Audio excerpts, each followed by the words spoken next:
Have you ever come across something that made you feel less alone in the struggle? It happened to me recently. During a trip to Philadelphia, we were exploring the Rosenbach Museum and Library. It is a beautiful, tucked away little gem with all of these rare books and treasures from this personal collection, Two Brothers. So I was moving slowly through the collection when a book spine caught my eye because of the title written on it. Rest for a Wearied Soul. I knew it had to be really old, so I took a picture of it and went and did some research later. This book was written in 1688 by John Bunyan. He was an English preacher and a writer, and he knew hardship. He had been imprisoned for 12 years for preaching without a license. So this was a man who understood weariness. And in 1688, the year of his death, he wrote about rest for a wearied soul. And as I stood there looking at this very old book, I remembered that we have always been struggling, not in a hopeless way, in a deeply human way. The weariness that leaders carry today in 2026, the pressure, the uncertainty, the weight of responsibility, the exhaustion of always being on, it is not new. It's not a product of our times or our pace or our technology. It is the ancient, universal experience of being a human being, trying to do something meaningful in a world that is full of challenge. Bunyan knew that in 1688. Leaders have known it every century before and since.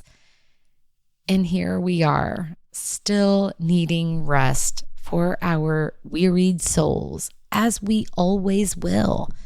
And it's not discouraging to me, it's comforting, because it means the struggle is not evidence that something's wrong with you. It's evidence that you are a human and that you're in it, that you're doing something that matters.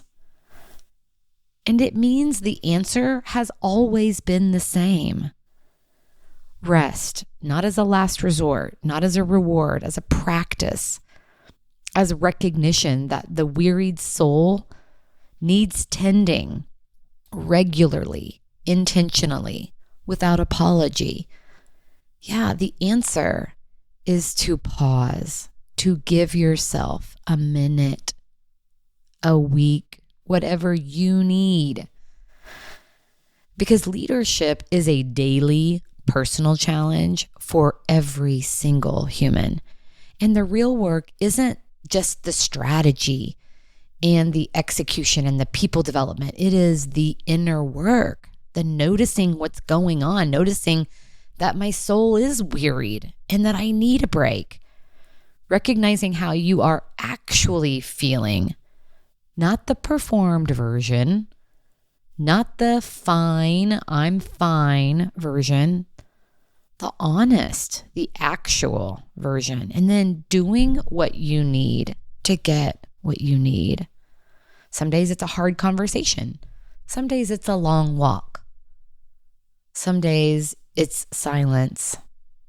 And some days it's just the reminder found on a book spine from 1688 that you are not alone in the weariness, that it has always been this way, and that rest has always been the answer. Pause, noticing, checking in has always been the answer.